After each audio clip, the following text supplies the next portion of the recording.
چجوری از هیچی تبدیل بشیم به یکی از پولسازترین یوتیوبرهای دنیا.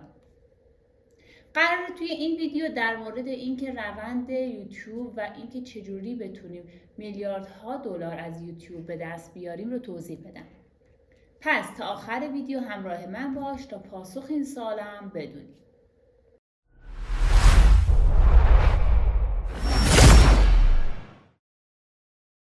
سلام، راضیه هستم. به کانال آنلاین شو خوش اومدید. امیدوارم که تا الان هر ویدیویی که گذاشتیم باب دل شما باشه و بتونین ازش استفاده کنین در کانالتون. توی این ویدیو قراره در مورد یکی از پولسازترین کارها و روند به دست آوردن این پول رو برای شما توضیح بدم که ببینیم آیا سخته، آیا میشه، آیا نمیشه، چجوریه. چند نفر رو مثال میزنم تا شما هم ببینید که این کار آیا شدنیه یا نه. ببینید همه الان مستر بیست رو میشناسن. مستر بیست از هیچی تبدیل شد به یکی از پولسازترین یوتیوبرهای جهان. آخه چجوری مستر بیست توی دنیا شناخته شد؟ آخه چجوری مستر بیست تونست میلیاردها دلار به درآمد برسه؟ قراره 5 تا رازی که مستر بیست داره ازش استفاده میکنه رو به تو بگم تا تو هم بشی مستر بیست بعدی. مستر بیست یک پسر بچه‌ای بود که از سال 2012 شروع کرد به یوتیوب. فیلم گذاشتن داخل یوتیوب از اون موقع شروع کرد. هی ویدیو میذاشت نتیجه نمیگرفت، ویدیو میذاشت نتیجه نمیگرفت، تا اینکه یه جرقه خورد به ذهنش. گفت چی کار کنم که من بتونم از این یوتیوبی که داره به من درآمد میده درآمدم رو چندین برابر کنم. آخه اومد گفت که من اگر این ویدیو رو بسازم وایرال نمیشه، این ویدیو رو بسازم وایرال نمیشه. هیچ کس مستر بیست رو نمیشناخت اون موقع.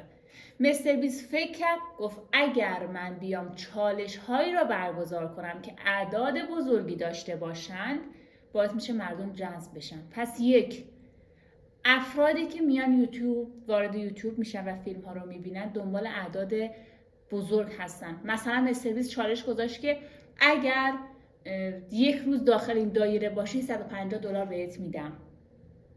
اگر داخل این خونه این کارا رو انجام بدین 2000 دلار بهتون میدم. این باعث شد افراد زیادی رو جذب کنه، باعث شد توجه افراد زیادی رو به خودش جلب کنه و اونا بیان حتی وارد این بازی بشن. حتی باعث شد که بیاد کاری کنه که بقیه هم از این الگو بگیرن و برن یه نسخه دیگه ای از این کار رو انجام بدن. با چالش گذاشتن داخل یوتیوب تونست که هر بار بیشتر پیشرفت کنه و با یک ویدیو که وایرال شد تمام مستر بیست شده جزو یکی از پولسازترین یوتیوبرهای دنیا. پس مردم دنبال اعداد بزرگن، دنبال چالش های زیادی هستن. پس میتونی این چالش ها رو، این کارا رو داخل کانالت انجام بدی. مستر بیست با پول چالش برگزار کرد. حالا تو برو بشین، حتی اگر شده 1 ماه برو فکر کن از هوش مصنوعی که داخل کانال در موردش صحبت کردم و گفتم چجوری میتونه کمکت کنه برو استفاده کن. تو چه چالشی رو میخوای در اختیار مردم قرار بدی که جذب کانال تو بشن؟ نوع چالش تو عوض کن. شبیه مستر بیست اگر میخوای نباشه نوع چالش تو عوض کن. یه چالش های دیگه ای رو بذار. تو هم پس میتونی از این موردی که مستر بیست داره استفاده میکنه استفاده کنی. بریم مورد دوم. مورد دوم این که از فرمول طلایی وایرال شدن استفاده کرد. چالشش رو انتخاب کرد. حالا برای اینکه مردم بیان کلیک بزنن روی ویدیوش و بیاد کلیک خور خوب داشته باشه، سرچ داشته باشه، اومد فکر کرد، اومد یه فرمول طلایی درست کرد. اومد توی تمام تایمیناش اومد گفت که فلان کار 1000 دلار. فلان اگر این غذا رو بخورید 4 نفر این غذا رو بخورن توی فلان تایم این دلار بهش میدم. اومد با روانشناسی اعداد بزرگ کار کرد. 2 اومد فرمول طلایی رو به کار گرفت. پس هر ایده‌ای که داره انجام میده، هر 5 تا موردی که قراره بدم، هر 5 تا رو به هم چسبون. 1 اومد گفت که من از اعداد بزرگ، روانشناسی اعداد استفاده میکنم، ذهن مردم رو میام درگیر میکنم. 2 میام یه چیزی رو داخل تامنیل و عنوانم مینویسم که مردم مجبور بشن بیان ببینن، براشون جالب باشه بیان اون کارو ببینن. پس دومی کاری که تو باید بکنی این که وقتی ایدت و چالشت رو انجام دادی بیای از فرمول طلایی کلیک خوردن استفاده کنی. ببینید چه جوری مردم چی میخوان، چی نیازشونه که مردم بزنن روی ویدیو تو و ویدیو تو رو ببینن.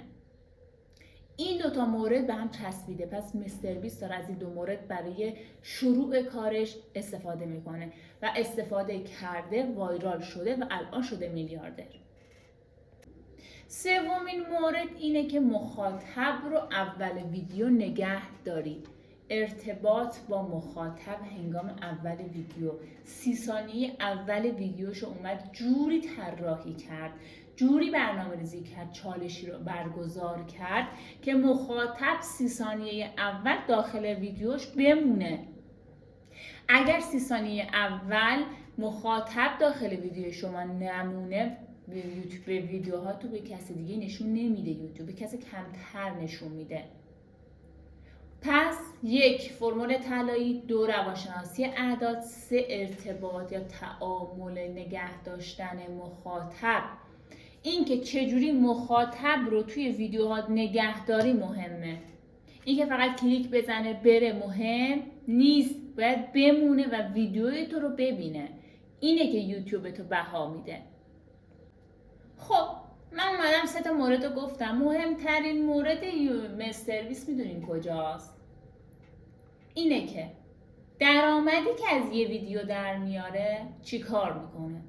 خرج زندگی میکنه، میره سرمایه گذاری میکنه. چی کار این هزینه میلیاردی ویدیوهاش میکنه؟ مستر بیست فکر که میکنه، میگه من این ویدیوم وایرال شده، پس باید یه ویدیوی دیگه بسازم که بیشتر وایرال بشه.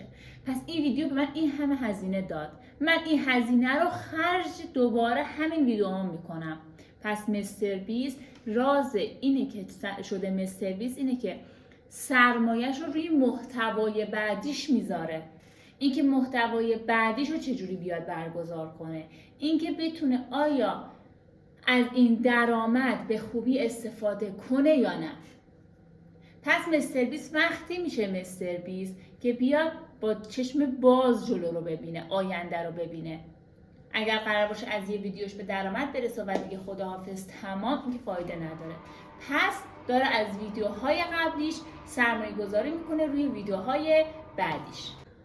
مورد آخر که از همه مهمتره و کل این 4 تا مورد قبلی رو جمع میکنه اینه که مستر بیست از یه تیم حرفه‌ای، یعنی میگه که اگر قرار باشه من یه کار حالت بالا، کلاس بالا، درآمد بالا بخوام بسازم، بخوام یه جورایی به قول خودمون به امپراتوری برسم، باید تیم سازی حرفه‌ای انجام بده. پس اومده از تدوینگرا، از فتوشاپ ها، از طراحی برنامه، از همه اینا اومده استفاده کرده تا بتونه که ویدیو عالی، حالت ویدیو سینمایی در مورد شما بده. این موردایی که گفتم مستر بیست رو فوق‌العاده باعث شده بهش انرژی بده، باعث شده رشد مستر بیست رو چندین برابر کنه. تمام این نکات هم داخل کانالم گفتم، رونداشو گفتم، چیکار رو باید بکنی، چیکار رو نباید بکنی، اگر این کار رو انجام بدی 2 برابر میشه رشدت. همه اینا رو داخل کانالم توضیح دادم. اگر این ویدیو رو تو دیدی و تلنگری برات نشده که این خیلی بده، ولی اگر تو این ویدیو رو دیدی و باعث شده تو شروع کنی، داخل همین ویدیو زیرش کامنت بذار، من حمایتت میکنم و تا 0 تا 100 کار باهات هستم. کانالم رو سابسکرایب کن، زنگوله بالا رو فعال کن تا اگر ویدیوی بعدی خواستم بذارم اولین نفری باشی که ببینی. ممنون که تا اینجا همراه ما بودین. تا ویدیوی بعدی، خدا نگهدار.